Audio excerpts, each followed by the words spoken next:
Hi wrestling fans, thanks for clicking on the dreaded D Rose report. Have I got a mustache hair out of place there? I think I do. Alright, regarding World Wrestling Entertainment promoting a one-time only appearance by Triple H at their Fan Appreciation Day Super Show in Hartford, Connecticut on October 20th, some took it that he was coming out of retirement for one day. I've never heard them say retirement, but now they did on this article. Anyway, to clarify, they used the wording of their advertisement to signify that the game is not returning to a regular schedule at this time, but rather merely making an appearance. That said, no one in the company broached on the subject believes that he's retired. Everyone is under the impression he's just rehabbing an arm injury and will return to the square circle sooner or later. I would say after the election. That's me. While WWE is yet to confirm or acknowledge Jamie Key's departure from the organization, the company's Twitter account has unfollowed her. Didn't know you could do that. Look the other way type account. Anyway, Kane is featured on the cover of Pro Wrestling Illustrated's annual Greatest of the Games issue. Paul Bearer, by the way, this is kind of interesting. Paul Bearer managed the WWE World Heavyweight Champions Kane, appeared today on Right After Wrestling, I guess on Sirius Radio 98. Highlights from the interview kind of went this way. Candid thoughts about his wife's battle with cancer, and WWE assisting him with gastric bypass surgery, which saved his life prior to returning to the company at WrestleMania 20. I thought he had gastric bypass surgery, but hopefully there was a guarantee, some sort of a warranty on that, getting my money back. Will Paul Bearer enter the Hall of Fame in 2011? And how have Kane, Undertaker, and Paul Bearer withstood the test of time? During his initial interview with the company, WWE, not knowingly, he had legitimate degree in mortuary science. WWE didn't know that ahead of time.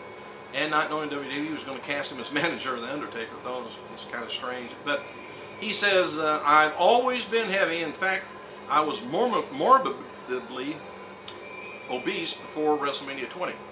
Vince McMahon picked up the $35,000 tab for gastric bypass surgery, and there's no doubt in my mind if I didn't have the surgery, I wouldn't be here today. I would have died long before my wife did. When my wife was first diagnosed with cancer in 2001, though, Vince and Linda and the company were always there for me. When my wife passed away, they reached out and to take care of me. You can say what you want to about Vince. Sometime you're there, baby. Good deal.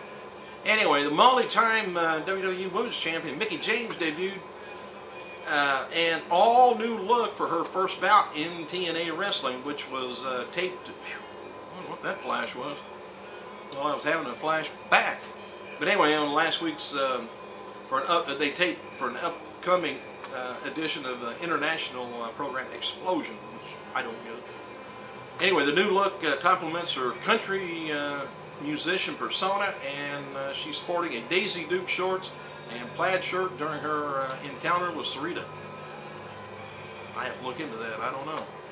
A free TNA on-demand video app has been released to the Apple App Store, which allows patrons to view TNA wrestling contents on their iPhone or iPod, and just search TNA at the App Store. I don't know whether you can get it on the iPad or not. Pod and phone you can.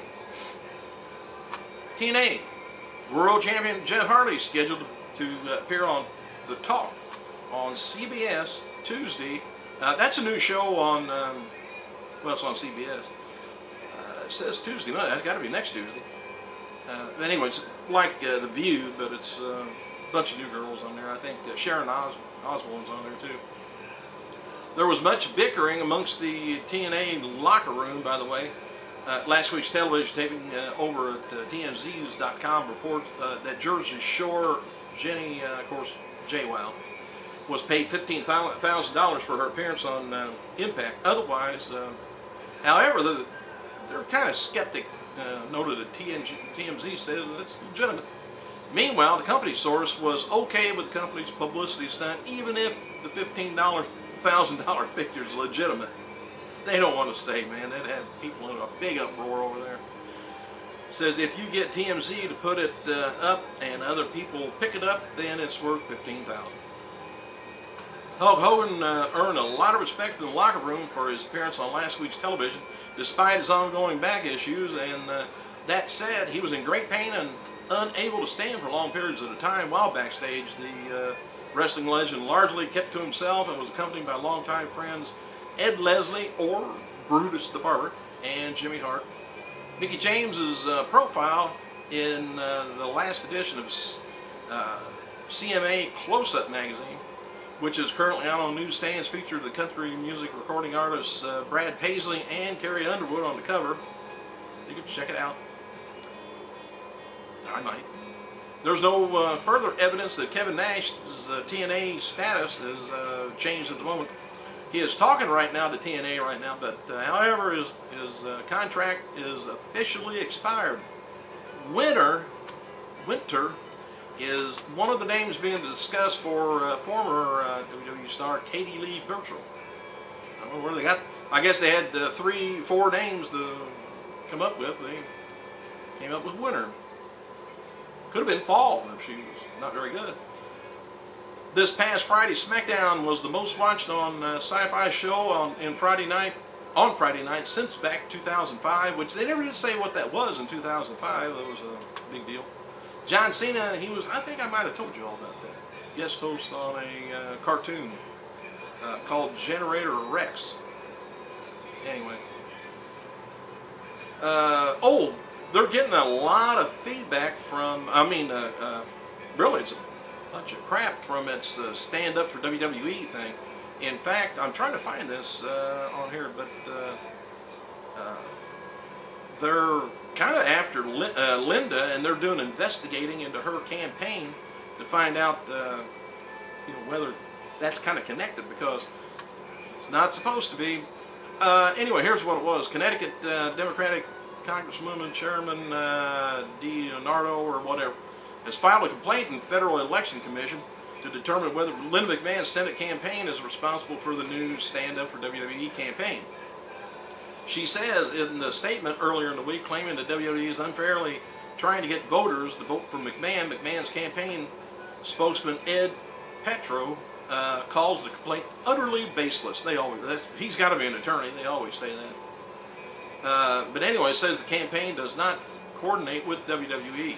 But if it's not good, it's not good for her to get the crap started at the end of the campaign run. Anyway, Hall of Famer Jim Ross has updated his Ross Report, WWE.com, with a preview of Bragging Rights Sunday's pay-per-view. Former WWE diva Trish Stratus attended the Bell Chemistry Gala last week in Toronto, the event to raise money for the Center for Addiction and Mental Health Foundation. They raised over $1.6 million. Alright, what do we got here? I got some, let me see. Last viewership, well, I think I told you about that too. Let me see if I can find some, which I don't think I'm going to be able to find on history. Yesterday's media report from Tough Enough, being revived, by the way, is true. And those close to the situation indicate that a deal is done, that the reality TV show will reemerge on USA. I don't know what the time slot is, but they're thinking it's around 11 p.m. following Raw on Tuesday nights at 10 o'clock. So they're going to follow it with after Raw, and then again on Tuesday, probably the replay. Yay! HollywoodLife.com report earlier this month that Justin Bieber possibly singing America the Beautiful at WrestleMania 27 is true. Oh! According to the company source, WWE officials are hopeful that they're going to land the singer for the event and are currently negotiating with his representatives. Please stop. If there's anybody up there, tell Vince to stop. Anybody down there, tell him to stop. I gotta go.